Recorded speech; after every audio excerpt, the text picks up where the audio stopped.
Hello! In this video, I invited one of the best Captain America players out there, Kidmaniak. They've dedicated hundreds of hours playing Captain America only, and reached Eternity rank. All of that makes them extremely knowledgeable. So I decided to have a call with Kidmaniak to learn how to master Captain America the right way. We're mostly gonna focus on fundamentals, how to be able to adapt your playstyle based on situation, and some mechanical specifics. In addition, I wanna say that Kidmaniak offers coaching sessions. If you're interested, I will leave all their links in the description. Let's get started. Yeah, hello kid. How are you doing today? Doing good. Doing pretty good. Nice, good to hear. First off, I just wanted to ask you, what's your experience as a player? Maybe you can introduce yourself to everybody just in general. How is your experience in Marvel Rivals? And you also been playing Overwatch quite a lot. You actually been my student before as well, so let's start with that stuff. My experience was, I came from Overwatch. I came from, Overwatch the hero shooter. I was a support main, so I played like support characters. So I played like Ana, Lucio, Brig, all supports except for like Mercy and Lifeweaver. My best three were definitely Lucio and Brig. My Overwatch experience was I played a little bit of collegiate. So I played for my college for IVC. I played on multiple teams for Overwatch. That's when I met you too, in Overwatch as well. Remember getting coaching from you, which was cool. Yeah, it's been pretty fun. We had quite a few sessions there. It was pretty fun for sure. Can you tell a little bit about your Marvel Rivals experience currently? You main Captain America quite a lot. Why do you start maining that character? What do you like about that character? I got access to the alpha test. I was playing support characters, so I was playing like strategists. So I was playing like Luna, Rocket, and some other strategists. And I also was playing a little bit of Vanguards too. So I was playing like Groot. Groot was definitely one of them. And I think Strange too. I played a little bit of them. But then the beta test, they brought out, Venom. I really enjoyed Venom's playstyle. Like, he was able to dive backline. And I just had more fun, like being able to dive the backline. Right when, Cap came out for season 0, I was like, oh, I need to play this character. And I was like, okay, yeah, let's try him out. Let's try out Cap. And Cap was very buggy. He was very buggy season 0, but he got better. Like once they fixed the bugs, he was just super fun to play. I just spent a lot of hours, playing Captain America. Last season was more of me, or season 1.5 was where I started to get Cap experience, like in scrims, where I started actually scrimming. Now we're just playing Captain America and we're trying to play all the dive tanks, all the off tanks. Perfect. That sounds like you have fun with the dive playstyle overall. I think it's pretty complicated playstyle, and in general, it seemed that, especially in my sessions, a lot of students struggled with the dive characters and just struggle playing with dive teams overall. So it would be interesting to hear your opinion. How can you be valuable as the dive character? Not only in dive team, I think, but in every matchup in general. I have one more question for you. How many hours you got on the Captain America so far? So on my main account currently, I think I have about 250 hours, but on my alt accounts, I'm pretty sure I have a little bit more. So I probably have like combining my alt accounts, maybe like 50 hours or maybe 75 in total, maybe like 300 hours on Cap. That's pretty impressive, especially for the new game like Marvel Rivals. Let's just start with looking at one of your games. One of the questions I'm interested in, and a lot of people asking that in general, it feels, when you're playing the Captain America, what are your general thoughts, no matter what matchup you're running with or versus? Because it seems like with your experience, because you got 300 hours so far on all the accounts combined, it feels that you've been able to play versus and with every possible team comp. So I'm curious, what are the generalities for anybody who's just starting on Captain America, anybody in general who want to get better with this guy? What kind of things you're looking for? So one of them is to just be fighting. So like just do damage. A lot of other Cap players, what they do is they just like to run around a lot. And when you don't really provide much value just by running, but at least doing damage to the enemy team, you're able to at least create some space when you're doing damage. But that's why I kind of like to think about when I'm playing Cap, to just try to fight and get in there. Also to try to force out abilities out when I play Cap. So it sounds like dealing damage is the first priority, and this way you're able to take space a lot on the map. But why that is the priority in general? Why damage is more important than just running around and distracting people? Obviously you probably do that as well alongside with damage, but why the damage is the first priority? I used to think, okay, distracting is good. Just being able to distract the enemy team will, provide space for my team. But realistically, it doesn't really do anything to, the enemy team. It just makes them look at you. At least making them, the best way to make them, think of you as a threat or a lethal vanguard is by actually doing damage to them. At least hitting them and making them scared, making them, want to either fight back at you or run away. That's kind of what I think of it. Kind of like a fight or flight mode. Sounds interesting. So uptime is pretty important on that character, it sounds. And I think that definitely similarities to other characters, where once we dive in, we do the damage, but making sure you return to doing damage again, and just looking at that can be quite interesting. How can we cycle all that pressure? So we might also talk about that today, probably. Let's just start with whatever thoughts you have right away, because the match starts, we can only see the map, and we can also see the bans, and you can also affect the bans in a certain way. So I'm interested in what are you usually banning, and what kind of characters you usually like to play with when playing Cap? I pretty like having like any dive character with me. A Spider-Man, Psylocke, or a BP. Like any dive duelist makes it a lot easier for me to dive the backline. That's what I enjoy doing too. Like when I play Cap, because there's multiple playstyles you can play Cap. You could just play like a frontline Cap, but personally I find doing like backline Cap the best.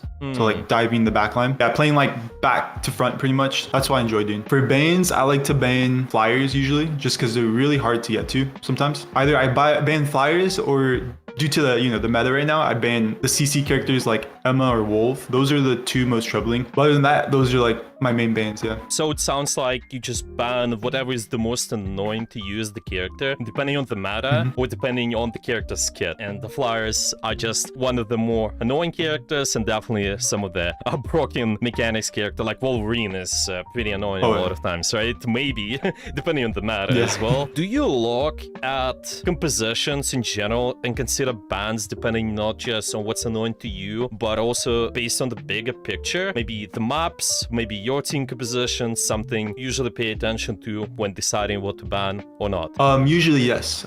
In competitive, I usually go based off meta, like meta picks on maps. I think this map though was more of not wanting to play against flyers. Sometimes there's like some good Penny maps, and Penny's super hard to play against, when you play Cap sometimes, just because she can like have her webs up, and whenever she has her webs up, I have to like play around it, where I can't let her sub. Yeah, I like to ban Penny on certain maps as well, if they have a Penny player too. I think the higher you climb, you start to see the same people, like the same players, and you notice who's in your game. So I kind of sometimes ban characters that are hard to play against, but not all the time. I do mainly based off meta maps, characters off the map. Once the banning stage is out, when you're playing the captain, it's about the damage output, just making sure you're constantly fighting and you're not just running a lot. Yeah, you need to do something to distract an enemy. But the thing you mentioned about this, just how you fight, two play styles. You can fight with your front, or you can fight with their back a little bit more. That's how you phrased it so far, right? So you prefer that second play style, and I'm curious what goes through your thought process when you're looking to apply that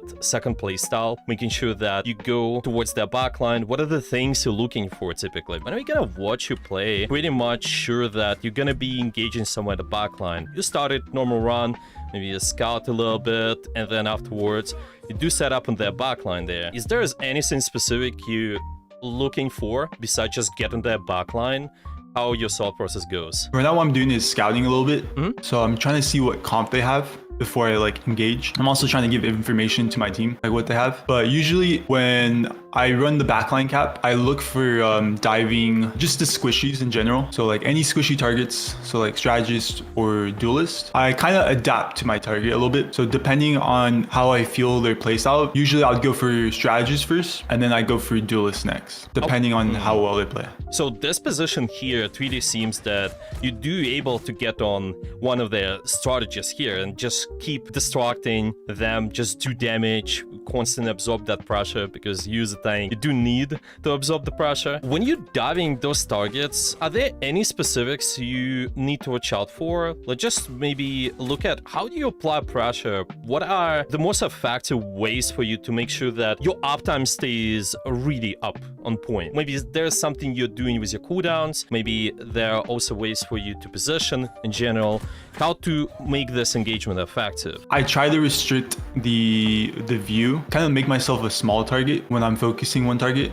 So try not to expose myself to multiple targets. And then also have to look out for, any CC abilities or any lethal damage as well that I need to block. Something like freeze can be pretty annoying there for sure. Maybe the other stuff. Demofrost has been pretty impressive against some of the dive characters too. Doing pretty good. It just destructed in the backline there. It seems that it did die at the end, but my question is, when you're trying to dive in, are there any triggers which allow you to think that you get a disengage? And how would you go about that? Because when there's a lot of pressure on you, then might be difficult to survive. I think what I could have done better was definitely check around the corners. So like look left and right before I dive, just so I know who's around me. Because I kind of horse visioned a little bit, like tunnel visioned onto Luna there during my engagement. And usually I do a soft engagement, but I didn't really soft engage there. It was more like a commit kind of. Can you explain for everyone what soft engaging means exactly? What does it do? Soft engaging is diving in to force abilities out pretty much, or to force any util they have. It's not committing to the target. It's just to bait out abilities pretty much. So would you say you can soft engage and then just try to maintain your backline playstyle? Maybe go elsewhere, maybe go over here, and then hard engage later on, stuff like that. That's probably what you would have done if you would be able to stay alive? Yeah. Okay, the fact given you play dive character, just knowing the cycles of depression for anyone, just getting better at the dive, understanding the difference between soft engage and hard engage can be so important. It seems that you started with your team. You started running here at the front. What is the reason behind it? The reason is to help the frontline get pressure, especially after I saw, Mag use his shield. I was like, okay, I need to help my team walk up a little bit. Because they like to, when your team sees you sometimes, like as a Vanguard walking up, they say, oh, okay, I could probably walk up as well. Even though I don't think it's best for me to be playing frontline, but I still do it just to like encourage, my teammates to walk up a little bit. Would you try to still set up for the backline pressure if you had that opportunity? Maybe if your team was not actively engaging with you at the choke over here, or would you still prefer to engage at the front there and encourage them to engage at the front line with you? Oh, if I had time, definitely, yeah. Really important to make sure we set up and then fight, making sure that if we have that opportunity, try to take the best angle possible. And that seems what you do quite a lot by looking at the replays. All of those engagements, making sure you scout information, you did mention quite a lot. Is there anything you think about to make sure you have an advantage over the enemy as well, even though you're between the fights right now? So I use that time for like scouting to make sure I check around corners to see if anyone's like hiding anywhere, or see where I should set up next as well. Like where is the enemy team rotating, or where they're going to be coming out from. This seems you kind of just run through here, searching, looking around, what's going on. This is how the scouting looks like. Seems that you decide to try to engage a little bit more, but at the same time, we do notice that you lean towards that backline engagement a little bit. It seems that you're not just staying at the front quite a lot, but you go into the backline there because this diverts the enemy attention. Because you also do damage, your team is able to take space. I'm thinking when you're trying to do this pressure, because you have a lot of mobility as the Captain America, and it just depends on what you want to do. Do you want to engage or do you want to set up on the map? I'm just curious, how do you manage your abilities? Maybe let's start with, for example, one of the ability tools can be your bash. Is there something you do with that typically to make sure your engagements are more valuable? Maybe your setup more valuable? Yeah, how do you use your bash? How do you get value around it? So I find bash best for being immune to CC. If you dash, if you time it really well, you could make yourself immune by dashing through, like Hulk's ability or Luna's freeze or Mantis to like sleep. I like to save it for that usually, or as kind of like an escape. An escape or an engage. That's what I do. You did engagement there, and then if there's a lot of pressure on you, you can always think about using your dash, and you keep holding that until there's a best opportunity. Sometimes you can also use it as an engagement tool, like here. It seems that's when you committed the dash. When there's a bigger chance to get a kill, that's what it seems like. Yeah, you just trying to go in there, Luna. So we're thinking, well, maybe there's a bigger kill opportunity. Probably, let's use dash as an escape. That's how it is, right there.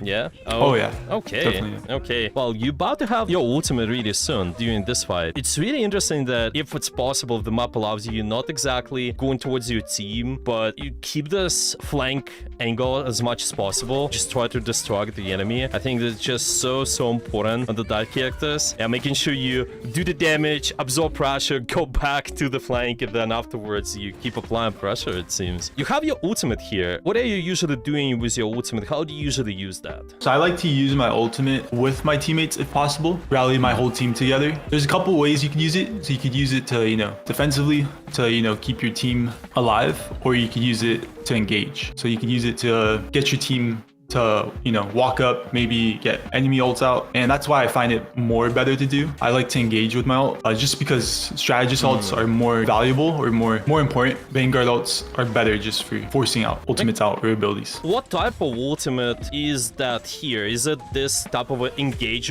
ultimate, or you're trying to stabilize here a little bit? A little bit of both, yeah. I would say definitely more for engaging. I wanted my team to walk up just because we knew they used ultimates, and I didn't want to give them the free space or any free picks on this. Make sure our team is stable as well. The cap ultimate is definitely one of the best in terms of just trying to take space a little bit, maybe create that pathway so your teammates can follow up on that a little bit more. There's just definitely a lot of damage. You keep providing pressure, keep distracting the enemy. Maybe with the captain, you don't have as much damage output, but you can always compensate for that if you have really good uptime. I think at the end of the day, if we do a lot of punches, you can build on that and have a lot of damage output, it seems. And this is also, it seems, that one of the disengage dashes a little bit. Is there anything in specific you thinking about now, maybe in terms of the matchup as well? Because they have this team, well, you did mention that the CC can be something what we need to watch out for. You're diving their backline. Are there any other important details you're thinking about? Maybe let's just put it this way. Is there anything you gotta think about in general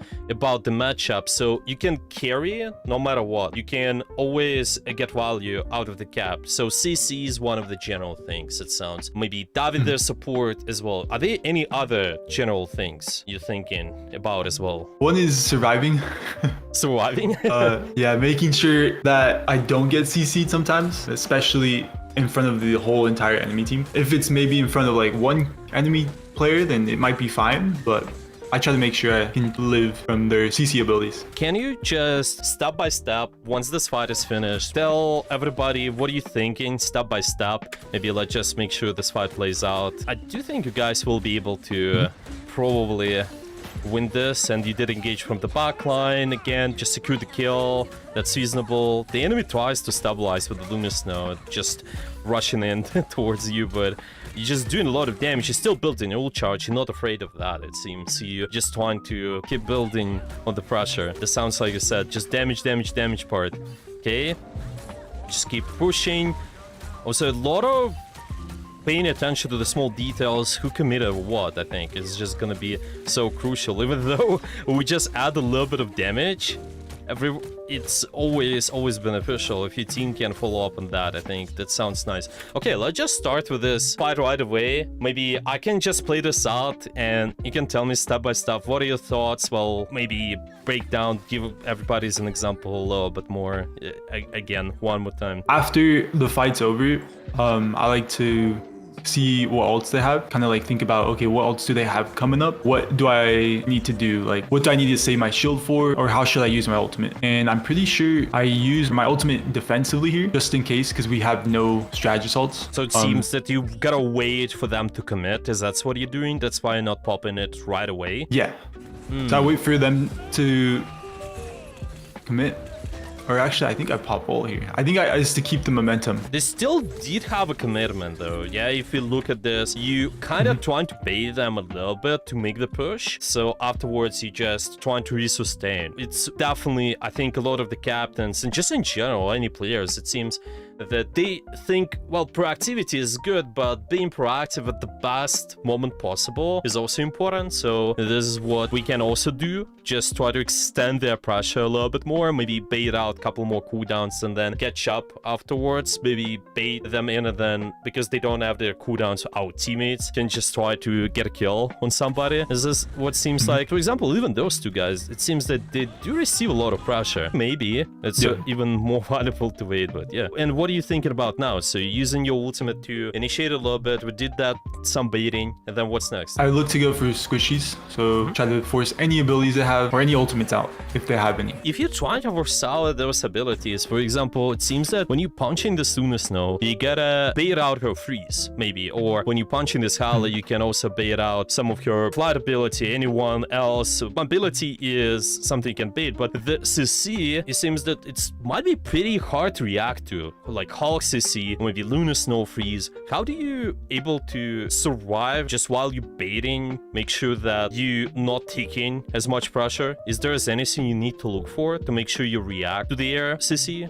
What do you usually do? I definitely use my shield sometimes. I try to do a little bait, so I hit them a couple times and then I just pop my shield up just to see if they use. Sometimes they don't, use CC, but sometimes they do. Or I use my speed as well. Like in the cap ult, you get a lot of speed, so it's easier to move around them, kind of like move side to side to make myself be harder hit, like pressing A and D. You have to do a lot of work, and in terms of thinking what kind of cooldowns you need to block when you're trying to apply pressure, because it can be pretty tough. Just when you're really up close at this Lunar Snow, it's really hard to react to projectiles. So you definitely not only needed to have the best reaction, but I think it's mostly about, like you said, about anticipation, about being able to scout and see how they use those cooldowns or not. Definitely one thing that helps is ability tracking. So I like to track abilities. It's sometimes hard to do, but being able to track the lethal, CC, it can be good.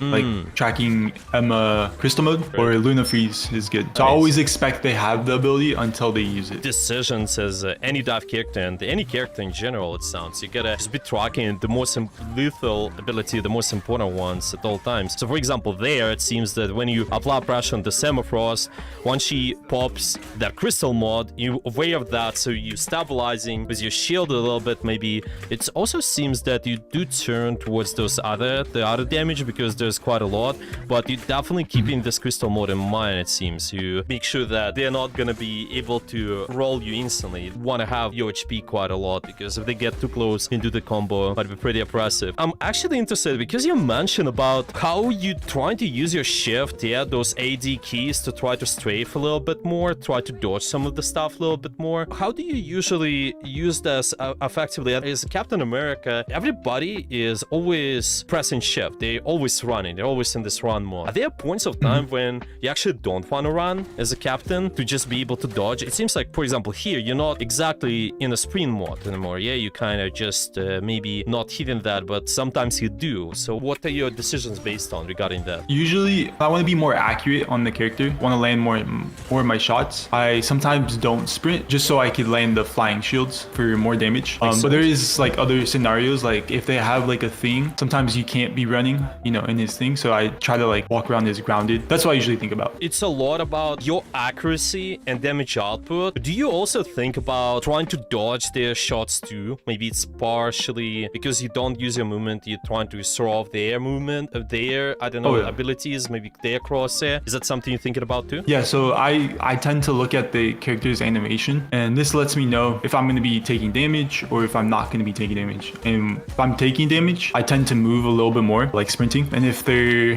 character's animation's not looking at me, I tend to not sprint that much, so I could focus on my accuracy. Can you give an example of that during this fight? What about your movement? What should you do right now when you pressure on this Hulk? Just more accuracy, it seems. Yeah, this is what you're trying to do, just to kind of slow down a little bit. And then later on, it seems that you start running more. And this is for avoiding the damage. That's what you meant? Yeah. And for example, there, it's again bigger accuracy, right? So you just set up a little bit, use this corner, stabilize, and just again, not as much running to just hit the shots, right? Hit the melees. Yeah. Okay. And then sometimes I slow down my momentum to try to deflect the shots too, or deflect abilities, because sometimes it won't always be accurate, but sometimes it'll land on the character when you use your shield. Makes sense. You did mention about your E, and I think it can be quite interesting for a lot of players as well. How do you effectively use this? What is the general process behind E? How do you use that for the most effective way? So there's a couple ways you can use it. One is I use it for gaining ult charge.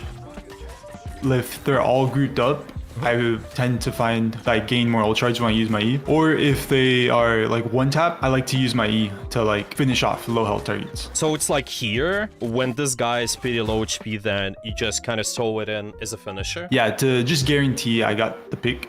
Because sometimes strategists, they'll pocket and they'll be able to, out heal your damage. So using the E is a great way to finish, to make sure that it's a guaranteed.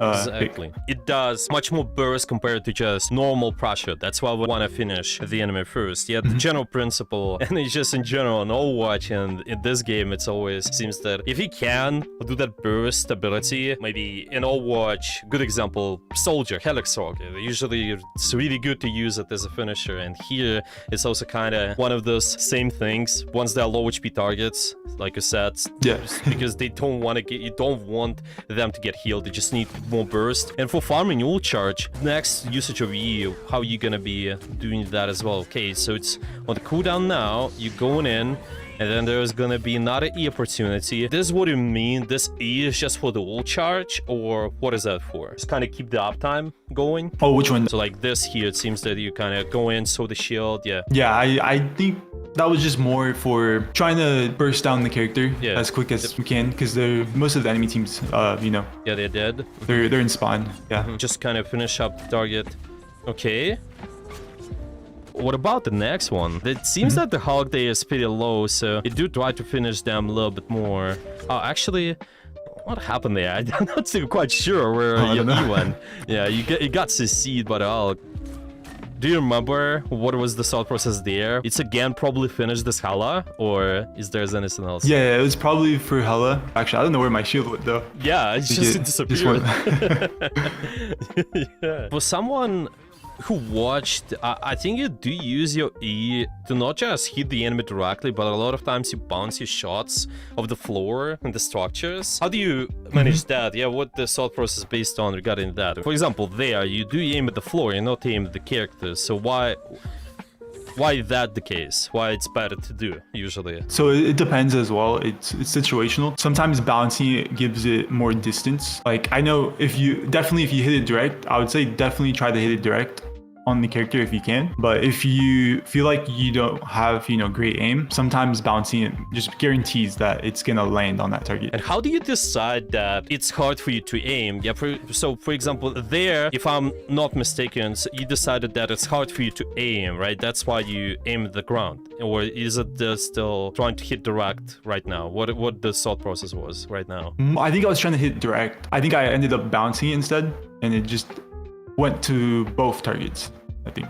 It was just to make sure. How do you decide when to hit that direct versus when it's difficult to aim? What is based on for you? By looking at this, guys, yeah, maybe there's anything you need to watch out for to make sure that you understand when to hit direct, when to not, when to bounce. How do you decide that? So if there's like a mobile character like BP, Psylocke, anyone that's really hard to, hit, I like to use that to, sometimes bouncing is better to, make sure it hits them. Just because if you miss completely, it won't, retract back. Your shield will just miss the target. But sometimes bouncing guarantees that it'll hit the target on the mobile character. Bouncing shield is good sometimes. When you bounce your shield, the damage gets reduced every time it bounces to each target. So I think it goes from, I think the initial start is like 60 or 40. And then the next target it bounces off to, it goes to like 30. And then 20 and 10. We might have to look that up and check and see, because I forgot. But I know the damage gets reduced the more targets it hits. First one is sometimes important. So if you want to make sure you finish the kill, you have to hit directly. If they're like 100 health, of course you can't finish them. We can also look at the defense part, and maybe you can just talk a little bit about every E a little bit more. I think this can be, because there are quite a lot of nuances, like you said. Maybe you can just tell about your thought process a little bit there, what that every E is about. So yeah, if I ever see like squishy targets, like low health targets, like strategists or duelists by themselves, it's always good to try to throw your E out just to kind of scare them and let them know, hey, you're a little bit low. You know what I mean? Like, you're not at full health. And it makes them have to be like, okay, I need to, play around med kits. I have to go get healed up by my team. I recommend doing that for isolated targets. That's one way you can use it. And then the other way is definitely group targets. I like to use it on group targets. Guarantee I get the ult charge or the damage as well. Makes sense. On multiple targets. Makes sense. Maybe let's just watch your every E and you can tell me what type of E is that. Yeah, what is that for? I think it can be quite interesting. So we do see that you start on the flank quite a lot, done some of the scouting. You've been on that top there just to look for what they have, where they rotate. Do that backline playstyle quite a lot, it seems. So this is nice. Yeah, so for example, this E, what is that about? Is it just to scare them off? This E, I think it's because they were grouped up, and it was kind of to scare them off too a little bit, to say, hey, I'm here, guys, or you have to look at me pretty much.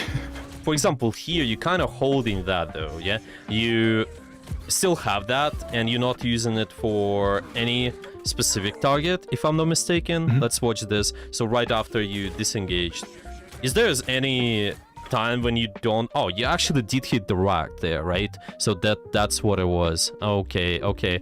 Now let's just go back. It was so fast. You hit.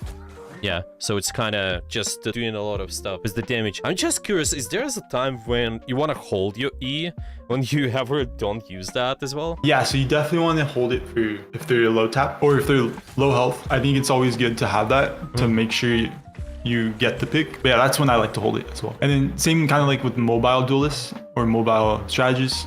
If you want to make sure you reach them, definitely save it for them. Is there anything else what you want to add and tell everybody about the Captain America? Yeah, sure. One thing I recommend is always have multiple escape routes. Don't be stuck on, okay, I'm gonna fight, invis, and then I'm gonna dash out to this area, because sometimes enemies, they'll block your escape route and you won't have a way to escape. So the more escape routes you have, the better, the more you could survive, more mobile you'll be. You're just constantly distracting the enemies through that as well, because you have those options. They have to be aware of multiple places you might be coming out. Yeah, even there when you was an attack, it seems that if you use the side, you just have so many options. Potentially can go there, potentially can go here, or even try to sometimes if you have the time to go up there as well. So this sounds pretty important. Take advantage of your mobility. Is there anything else, or that's about it, you think? I think that's about it. Yeah, that's about it. Okay, that's fine. Really, I appreciate that you found the time and